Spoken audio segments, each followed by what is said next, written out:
Howdy, everybody. Hope everybody's doing well. Uh, Hopefully, this is not a long chat or video. Um, the power of attorney's out of town today. He'll be back late tonight. Um, so, my mother is at the Naples Community Hospital in North Naples. So, I had to work my part time job this morning. Stopped to visit her on the way home and spent, I don't know, almost an hour, probably not quite an hour, but as much as I could tolerate, basically. And she's very obviously very confused. I will say she looked a lot better today. I mean, she didn't look good, but she looked better than horrible. You can comprehend that. But she's still very confused. So I'm there around noonish, roughly, and we're talking, and I said, yeah, so, your lunch should be arriving pretty soon. She goes, no, they already brought it. And I'm like, no, Mom, they don't bring it this early. And she gets so confused on stuff, and her short-term memory is shot. I mean, like, it has left the building. So they served breakfast probably like 4 or 5 hours earlier.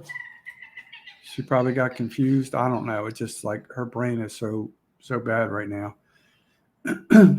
So I'm talking to her, and we've never really communicated great, her and I. I mean, we have total different likes and interests, and so it's kind of very hard to talk. And then, I had to sit through all the, did you work today? Yes, Mom, I worked today. I worked a half a day down by the Naples airport, and then a minute later, work today? Yes, Mom. So it's just like the same repetitive questions over and over again. It'll wear you out. It will wear you out. The only thing she didn't say today, which is, it's not funny, but one of her patented 20 times a day question is, she did not ask that today, and today was Tuesday. It could have been an easy answer for her, but she has no concept of what day of the week it is, and I can see that happening in an elderly person, a retired person, that if you don't have to punch a time clock somewhere, or be it, so you could lose track of time. But this is the dementia, like, really messing with her brain. So I walk around, try and find a nurse. She's complaining about pain in her rib cage, which is understandable, obviously. Just your basic stuff. So then, when I arrived at the room, I had stopped at the cafeteria downstairs, got a little bit of a meal. I was pretty hungry, and I figured, well, I'll just eat lunch with her. And I'm eating, and then finally, her meal shows up, and I'd waited a little bit, probably almost an hour. I don't remember the exact timeline. I really didn't check all the time, but so she pretty much doesn't like to eat. She just like, no, I'm not hungry, and that's when she gets in medical issues, because she's not well nourished. So today's menu, was like a cup of cream and mushroom soup for lunch. They had a kind of like a fancy looking, like, stuffed bell pepper type deal. They had a big fruit cup. They had like can of dry ginger ale, plus she has water and stuff like that. So I was leaving when she was starting to eat. The nurse was in there, and she was really cool. A nurse named Gigi, Gigi. And she was pretty, I felt very good and confident with her, because she was trying to reaffirm the same things I just told my mother prior to her, Gigi entering the room, that she has to eat. You have to eat. You have to eat. I don't care if you don't eat it all, but you have to eat a little bit of everything. At least eat half of everything. It'll be better for you. So today, like I said, today she looked a little bit better. I kind of forced her to eat some of her food. I didn't like force feed her, but I made her, I had to witness it. I cut up her grilled cheese yesterday. She ate her soup, made sure she ate some fruits and stuff like that. So that's that. So I leave and I come back because I've got to walk the dog for the power of attorney and make sure, I don't like when a dog's got to stay in a crate 10, 12 hours. That's just not right. So I don't care if it's whose dog it is or whatever. It's not the dog's fault. So I he asked me if I could take care of the dog, around 5 o'clock, and he left around 5 a.m. I'm like, no, I'll do it way before that. So I come home, take the dog for a walk. He urinated like 10 times and did not do number two. So we were expecting some bad weather. We did get a little bit of a front come through. So I'm probably going to take the dog for another short walk so he can do number two, then put him, back in the house. I'm going to let it probably roam a little bit, and then we'll, wait for the rest of the evening to progress. So then after I do all that, my phone rings. It's my mom calling, right, from the hospital, which is fine. But she's calling me because she says the nurses are not answering her call, you know, communication button, assistance, whatever. And my mom is so confused with, she doesn't know how to work a remote anymore. She doesn't know what buttons to hit on anything. So I know that was operator error. So she calls me so I could call the hospital. So now I've got to go through a gauntlet of people at the hospital just to get to the right floor. Ask somebody, please check on her. Yeah, we checked on her. I said, no, she just called me recently. I'm sure it's her fault. I apologize, but can you please just check on her, see if she has any needs? And I'm really sorry, but her brain is just not really functioning too well right now. So the nurse was real nice. She walked down the hall, kept, must have had like a portable phone, went and checked on her and reported that she was fine and they were going to help her. And so that, just, she keeps calling me. My mom's like, so, I'm sure she's lonely. Obviously, I'm sure that would be too. But she just, her memory she doesn't remember things. It's so repetitive over and over again.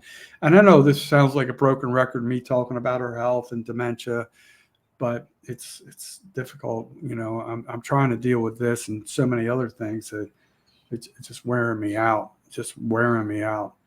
And so here's the other thing I want to tell you. So when my mom had all her heart surgery, she went to a place in North Naples. It was called Solaris. It's like a healthcare facility, and it's also a hospice. Part of that facility is also a hospice center. That's where her husband passed away.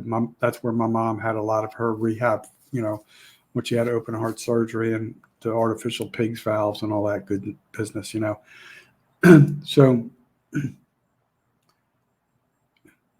I was there when the nurse gave the options of what would be covered under her health insurance. And when I saw that one, I knew it wasn't too far from the house. She already liked it there, liked the people. They were very nice. They were very professional. So I had circled that one. Then when the power of attorney, finds out, he says, no, I laughed at this one. He says, no, we picked a different one. We means him. There's no we about it. It's him. So he picks one in Estero, which is maybe a mile closer, but she's never been to that facility, right? So he says that's where she's going. Then my mom, when she just called this last time, she gets all these crazy calls, right? So she can be duped so easily. So then she gets a call from somebody saying she's going to be going to Solaris. My mom thought it was today. I said, I don't think so, Mom. So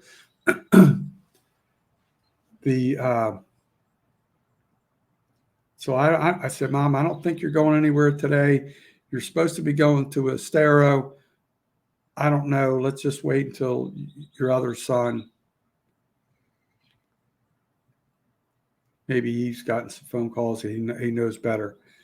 My mom gets so confused. She just can't get all the facts together, and that is the truth. So, trying to weed through this, right? So I don't want her to get shipped to the wrong facility and not be covered by the insurance. So that lady Gigi happened to, and when I was talking to my mom, just happened to come in the room. So I was talking to that nurse Gigi, and I said, "Can you please, weed out, find out what's going on, what facility?" And I told her why, and she said, "Yes, I'll contact the caseworker on this." And before they're shipped anywhere, they have to know the. There's the phone again. Sorry. They have to know, exactly what facility they're going to. So supposedly they're going to get my mom the phone number for the caseworker or whatever, and I I could see that getting screwed up in the process, but that's what the nurse was going to do, so we're going to give it a shot. So when I'm done with this video, I'm going to take my phone off airplane mode, call back, see if she's received the phone number yet, and I talk to the caseworker. Hopefully we can weed out all the BS and get the facts and get her to a rehab facility. One of the other things, I can't remember if I touched on this or not yesterday, but the other guy said that when she gets done with rehab, he's going to take her to his house for a week, right? Which is 2 hours away. But before she can be released to come home, caseworker has to analyze and do a home inspection to make sure there's safety bars in the bathrooms and everything's safe. There's no throw rugs she can trip over or anything like that. But we're compliant with that. I've got no problem with that. But as soon as he wants to take her as soon as she's released from rehab to his home, which I'm sure doesn't have all those safety bars.